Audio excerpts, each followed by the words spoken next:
Today, we're honored to have with us former Chief Justice Maria Lourdes Sereno, a champion of justice and integrity who has written a timely book addressing these very challenges our country faces. Chief Justice Sereno, thank you so much for joining us today in spite of your busy schedule. Thank you very much, Brother Peter and Sister Felice. It is my pleasure to be here. Amen. So we've seen this massive outcry from the Filipino people over corruption in flood control projects. From your perspective as former Chief Justice, what does this scandal reveal about the deeper structural problems in our government institutions? The deeper problems actually start from the fact that our people never embrace their identity as sovereign Filipino people who is accountable for establishing a just and humane government. We are supposed to be the accountability keepers. We are supposed to keep our government honest. That is the prayer that we raised to the Lord when we said we are asking Him for help in establishing a just and humane society. And we are going to establish a government that shall embody our ideals and aspirations. That hasn't been happening. And so because we defaulted, we forgot that all government authority emanates from the people and that we are supposed to be telling our government officials to follow the design of the Constitution and the laws. Nakakalungkot kasi ang mga Pilipino, lalo ng mga Kristiyano, nag-default sa thinking na marumi ang mundo, hindi kami makikialam, kayo na lang. Samantalang ang gift ng Diyos sa atin is a constitution that calls us sovereign Filipino people and that requires us to be accountability keepers. It's nothing different from the church where we have accountability groups. Tayo, sinabi, kayong mga Kristiyano at hindi Kristiyano na nasa Pilipinas, sumama kayo sa pag-steward ng bansang ito. Ito ang kapangyarihan nyo, tinakbuhan natin. As a people, we just said, leave it to the politicians. So that, when in 2013, the Supreme Court struck down the PDAF, no? We said, hindi pwede itong mga congressional involvement sa pag-implement, pag-allocate ng mga projects sa executive department, no? Akala namin, natapos na namin yung the criminal side of PDAF. What happened is, lumala. In advance nila, pinasok nila during the budget deliberations, may mga allocations para bang isang pie na hinati-hati o ito sa iyo, ito sa akin, na subject lang to negotiations, hindi talaga pegged to the objective need of the people. So, parang naging slush fund, parang naging personal fiefdom nila kung paano nila gagamitin yung pondong yun. So, ang structural problems nag-start sa puso ng Pilipino na hindi nag-step in sa identity nila. Hindi lang sila Kristiyano who are supposed to be salt and light, but they are supposed to be stepping into their responsibility to establish justice and humane treatment in this country. Sabi natin, hayaan mo ang politicians, hayaan mo ang leaders. In effect, the way we are defaulting, it's actually idolatry. And it's actually not being responsible for our salt and light mission in the Philippines. How can we reverse this defaulting? We are doing a massive and intense education among our people where we're telling them about their dual identity. 93% of young Filipinos call themselves either as Catholics or Christians, and then they are supposed to be following Christ. Hindi naman nangyayari yon. So what we are saying is, go back, understand who you are. Huwag kayong parang alipin o utusan, kundi kayo ang magbantay sa gobyerno. Kasi yung will nyo, you have embodied in a constitution. Very godly ang constitution natin, no? Always mirroring godly ethos. And then, we have laws that support that. Tayo dapat ang nagbabantay. So, we start with identity, Imago Dei. Yung Imago Dei, buhay na concept yan. Just imagine, you stand in the dignity and the love for justice of God. Ibig sabihin, hindi sana mangyayari yung naaapi yung mga mahihirap masyado sa atin. Yun ang kinalimutan natin, Peter, eh. yung identity natin masyadong unique eh. Hindi tayo basta-basta, hindi tayo dapat tau-tauhan lang, kundi tayo nagsasabing kami ang nagbabayad ng tax, ang tax sa Christian sense, no? From the Lord yan. Babantayan natin kung anong ginagawa sa pera ng Diyos.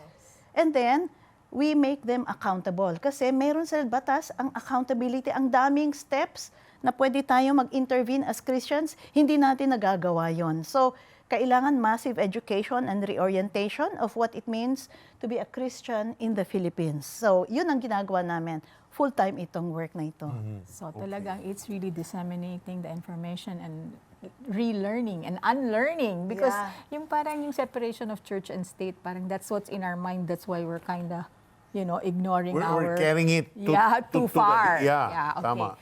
Yeah. Two things actually ang nagre-reinforce, and I've tested this as I've gone all over the country, yung Romans 13 na maling pagtuturo, kasi yung Romans 13, yung pag-identify nun at pag-interpret sa emperor, at that particular time, talagang ang emperor rin naman ang law-giving authority.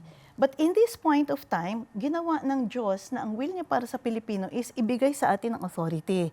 So democracy tayo, constitutional democracy. Kaya dapat tayo, dahil linagay natin sa constitution at batas, ang mga gusto natin, tayo mismo nagme-make sure na yung mga government officials who are servants, public servants, hindi sila boss, susunod doon sa framework na binigay ng Constitution. And this is a very, very Christian framework for accountability that we have designed. Hindi natin ginawa yon. So that's Romans 13. And then, yung separation of church and state has been taught wrongly.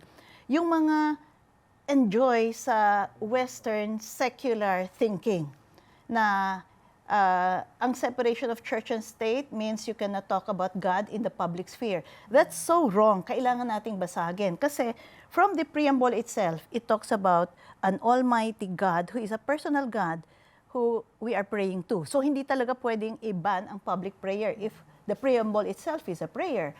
Then, dun sa Article 2, Section 13, sinasabi that the state shall develop the spiritual and moral and ethical compass of the youth, no? So, andun na yan. And then sa Article 14, Section 3, in 2 subsections, nakalagay, all educational institutions shall promote the spiritual, moral, and ethical development of the youth. And then sinabi doon, as another subsection, sabi, religious instruction shall be allowed to be taught in public schools during regular class hours.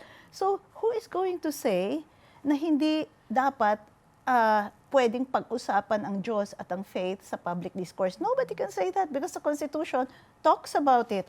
The Constitution also talks about the sanctity of family life. Just imagine talking about something divine happening when families get together.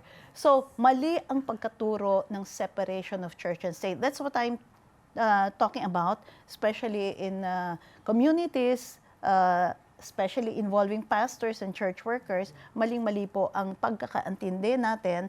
And we allow the state na ipagbawal. Sa maraming agencies, bawal pag-usapan ang bawal ang Bible study, bawal ang Diyos. Even in Congress, may nagsasabing bawal pag-usapan ng morality. So sa nakakita, ang Constitution talks about morality, tapos tayo hindi pwedeng magsalita. It's a canceling of the Christian voice that has been happening in the West and pumasok sa atin sa Pilipinas. That's why we have to really go on a massive educational and information drive. Yes, wow. Chief Justice, nakita natin na maraming Pilipino ngayon ang nagkakaisa sa panalangin at protesta because of what's been happening. So, meron po kayong bagong libro. Sa inyong bagong libro na The Christian Framework for National Development, paano ninyo nakita na ang faith o pananampalataya ay key, no, magiging susi sa pagbabago ng ating bansa?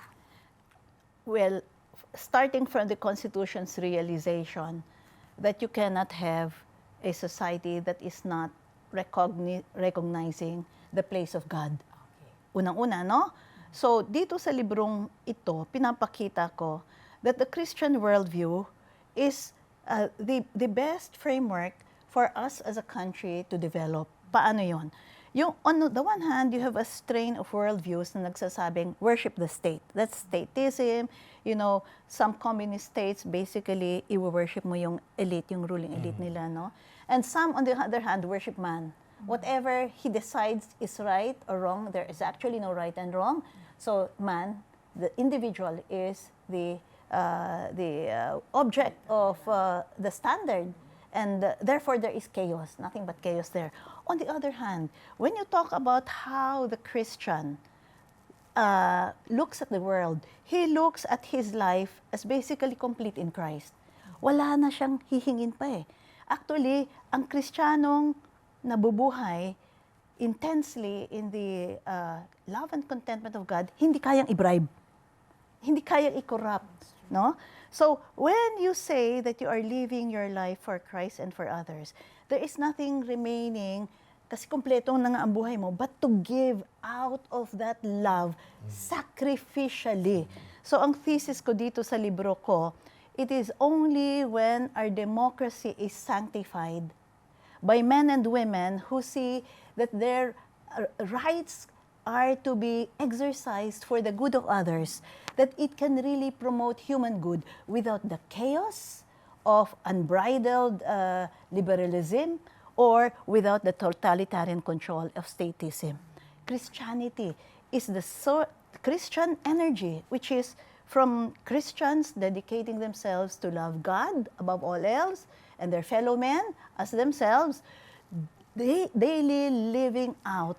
Can you just imagine the kind of energy that can generate? Ang sabi sa atin sa sa Bible, sa epistles, that is the resurrection power that is working in us. That same resurrection power that raised Christ from the dead Is in us. Yeah. is in us. It's Amen. not only a violation of physical laws known to man, but it's also an affirmation of the spiritual riches that are with us, seated in the heavenly places with Christ. Ibig sabihin, Jesus, nakikita mo yung opisina ko, may corruption. In the name of Christ, I ask you, ibagsak mo po itong corruption na ito. And let me talk about how you want the love of your fellow men and the empowerment of God to infuse me so much that I can help cleanse and redeem this.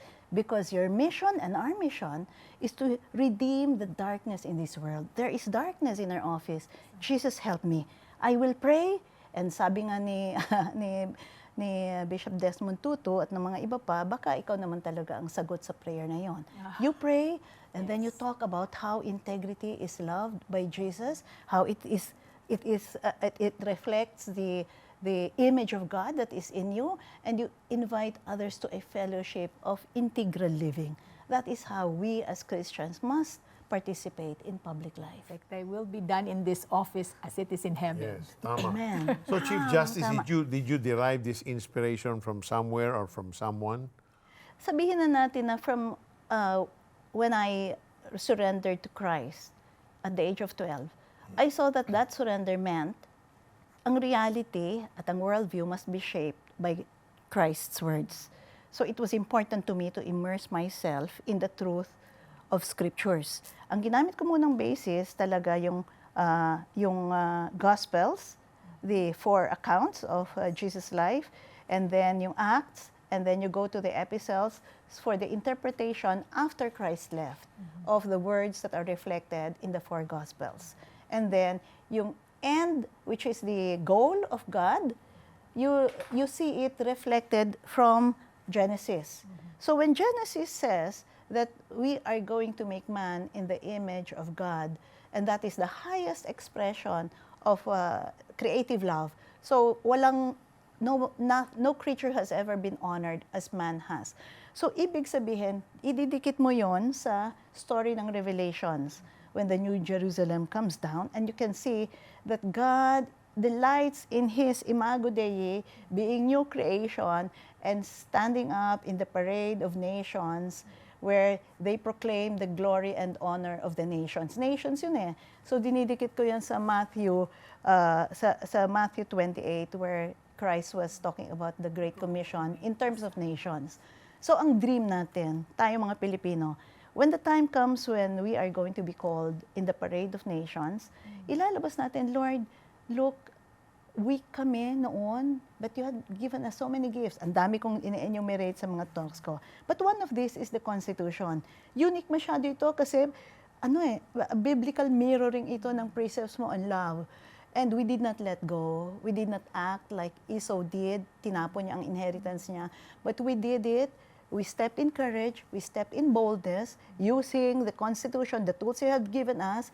And then we proved na ang Kristiyano, dahil sa sacrificial love na hindi mo mapipigilan, nabuhay ang demokrasya in a sanctified way at nabuhay ang flourishing ng Filipino humanity. And I believe inside, while we will pray for it and we will work for it and it may take 1 or 2 generations to happen, it will be a model for the world.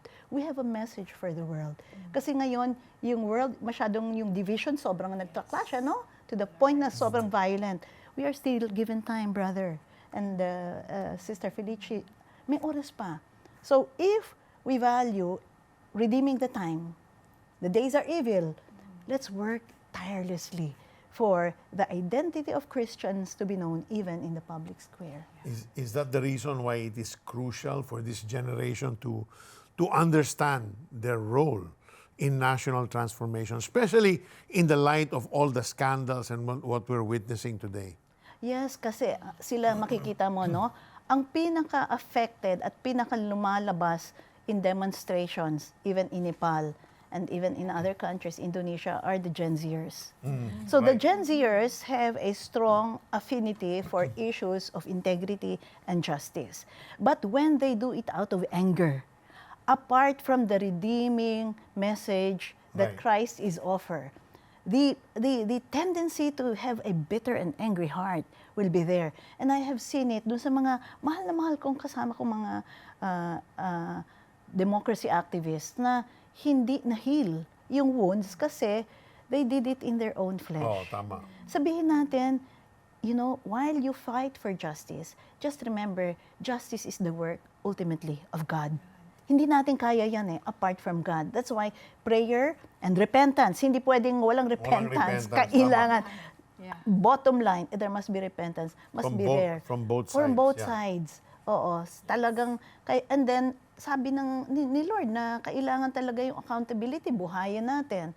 So, that's why this generation must be taught that the life of integrity is the life that God is pleased with. Pero it must be done His way. Yes. Not by denying His presence or His role, but in fact, actively invoking His role through prayer, through constant reference to what the Bible is talking about, the standards of the Bible, and then using the tools that God has uniquely given us, which are our laws and our Constitution, and then out of the fullness of Christ's love for us, show that love and justice can coexist. Hindi sila mutually exclusive. Tama. Chief Justice, di ba, meron tayong mga brothers and sisters in the faith na di umunoy nasasangkot sa katiwalian, So ano masasabi ninyo tungkol dito at paano natin maiintindihan ang contradiction na ito sa inyong isinulat na libro? Unang-una, nakikita natin na ang objective standards talaga ay set by God. And it spares no one. And ang reminder nga is judgment starts in the house of God. So actually, ang Kristiyano is characterized by a very strong fear of God. Alam niya kasing walang hidden Yes. And then the contentment he has and the fear of God keeps his ways clean. Kaya dapat talaga constant yung fear of God na nandyan at talagang reference tayo sa standard ni God. Huwag makinig sa mundo. The world's opinions do not matter. Just imagine if we had stuck to the integrity standards of God, even yung alingas-ngas, mababawasan. Hindi man wala, kasi talaga meron tayong mga enemies. Pero mababawasan at hindi ganitong grievous sa damdamin natin. So we know that all things work together for good to those who love God and who are called according to His purpose. So ang question, do the people who say they are brothers and sisters love God? So if they love God, even what they are going through is for their good. Whether it's for chastisement, for a testing in the trials of their faith, it will turn out to good. In fact, That's even what the Word of God says. Yeah. it will turn out for good. So, wag mabahala ang mga community because ultimately, kung totoong na kay Kristo sila, there will be repentance. And kung totoong mahal nila sa Diyos, somehow we will have restitution. We will find that out. And this is a good lesson for everyone. Never to presume. Kung si Paul lagi niyang sinasabi, he is always trembling in fear because he might fall anytime. Bakit tayo nagpre-presume na hindi tayo magfa-fall? Di dapat tayo, we're always constantly seeking God's forgiveness, mercy, and strengthening because one look, ang ganda ng bag na yun. Ang ganda ng bakasyon na yun. Matutuwa yung mga anak ko or whatever. Babagsak na tayo. Take heed lest we fall. Di ba? Right. That's So, true. So, you write in your book about dual citizenship. You know, that idiom, it's a good, when you think of dual citizenship, you normally think of Filipino and American, Filipino and British. Pero iba yung trato mo sa dual citizenship. So how can normal Filipinos embrace this concept and to that we can put the spotlight on systemic corruption? How can the normal Pinoy practice this? So, naintindihan na tayo na natin na Imago Dei tayo. Created tayo for a good purpose. Mababasa yan natin sa Genesis, yung purpose ni Lord sa humanity. Tapos pupunta sa epistles ni Paul, kinikwento niya, new creation na tayo, no? So, in other words, in the creative design of God, gagawa siya ng mga tao, lahat lalagyan niya ng some of the eternal attributes, like the eternity of the soul. No? Ang question na lang is, the soul separate or with God, no, in the afterlife. Then, when the new creation is there already in Christ, yung new creation na yon, that's the first citizenship na kailangan nating emphasize. Although, even for those na hindi pa umaabot sa surrender kay Christ, I keep on emphasizing, Imago Dei na lahat. Kaya yung thirst nila for justice, doon nanggagaling yun sa pagiging Imago Dei nila. So that's the first phase, no? When you are already there, yung mindset mo is different. In other words mo, ang loyalty mo is to the eternal kingdom. Yung pinipray natin na your kingdom come, your will be done, that's it. We're asking that first citizenship, see that kingdom is reflected here on earth. And then, we look at our role. Yung sinasabi sa Ephesians 2:10, for we are created in Christ Jesus. We are the workmanship in Christ Jesus. To do good works so that we may walk in them, Amen. which had been prepared for us beforehand. Okay. Ibig sabihin, step na tayo sa second citizenship.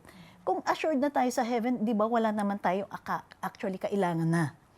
Ilan naman ba ang bahay na matitirhan natin? Isa lang. Sa ilang kotse ang kaya nating sakyan at one time, isa lang. So, tapos na yan. Yung mga vain things of the world, wala na yan sa atin. We are now after the second citizenship. And yung sinasabing redeeming the Christ is to redeem all of humanity, all of life. Kasama yan sa socio-political structures. So we step into that, ang gagamitin natin yung constitution na sinasabi tayong sovereign Filipino people. Kung nando tayo sa communist nation, halimbawa hindi tayo sovereign. Tauhan tayo ng state. Kung naman tayo ay nasa sobrang anti-God world, na sobrang liberal, ibig sabihin, walang Diyos. Yes. So, step tayo sa second citizenship natin. Gagamitin natin yung citizenship natin to really make sure that government promotes the common good, sabi sa Romans 12. And so that yung nakakatuwa nga our Father who art in, di ba? Yung your kingdom come. Paano natin gagawin to? Gamitin natin yung second citizenship natin. Sabi sa Constitution, kayo ang pumili ng mga delegates na yon.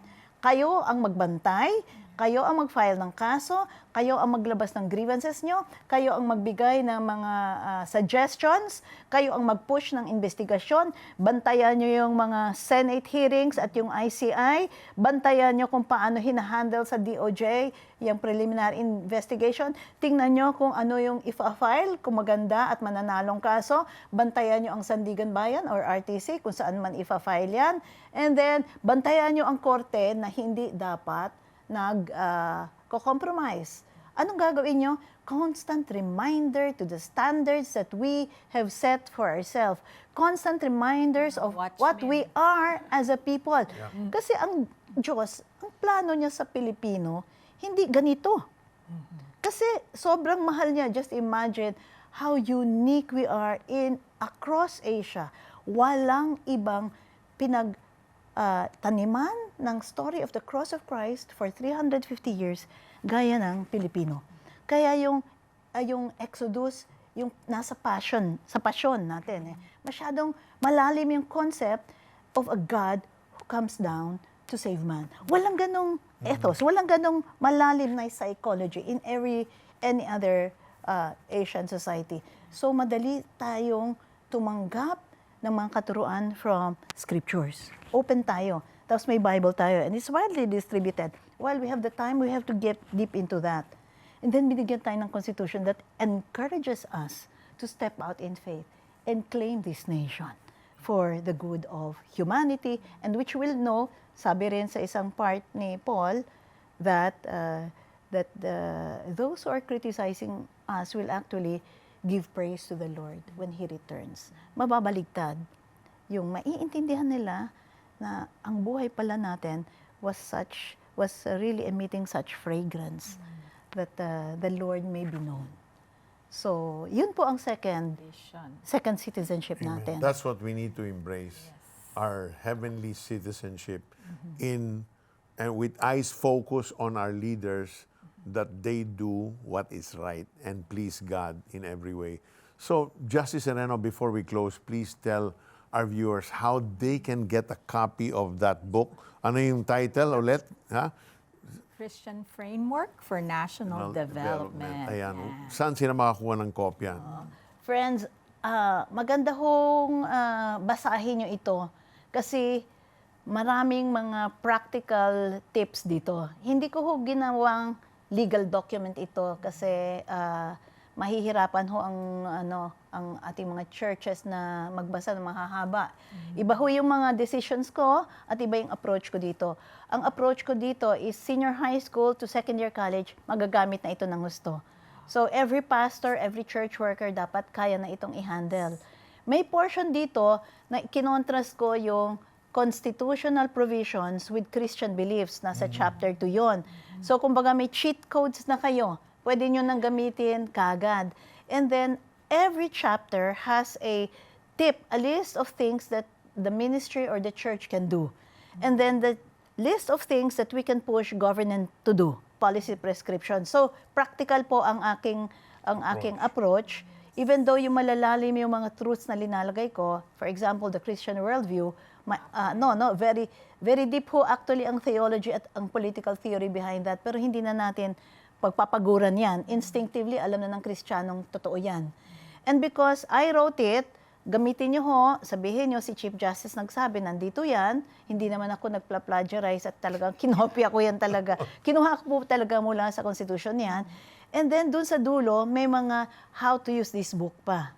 So, meron siyang portion on separation of church and state, so church-state relations, paano ang Christians in a public life. And then, ang highlight is the family in the Constitution. Kasi yung pamilya po, ang hindi na-highlight sa mga schools, sa churches, even in law school, actually central yung role ng family sa pagtayo ng Pilipinas. For all these 38 years, sinabi, ang NEDA hindi ho binigyan ng masyadong development attention ang Filipino family. Contrary to what the sa Constitution is saying, hindi mo kayang itayo ang Pilipinas kung hindi mo papalakasin ang pamilya. Ibig sabihin, ang budget natin, dapat talaga bubuhos natin sa pamilya. Ang atensyon ng komunidad na sa pamilya. Yung educational budget, which is number 1, should also be used in a way that is family strengthening. So education, hindi separation of church and state ang ine-emphasize, kundi family strengthening. So yung family highlight po, which Cardinal Ambo David in his foreword, siya po ang nagsulat ng foreword, is a magnificent way of rebuilding our nation. Just imagine yung mga difficulties natin, yung constant sense of alienation ng maraming Gen Z, na nawawala na sila. Kung babalik lang ang families praying together, submitting themselves to God, ang ganda-ganda. So, at the end, we are annexing 3 modules that you can already use. A module for the schools, na pwede nang gamitin, paano ituturo yung Imago Dei.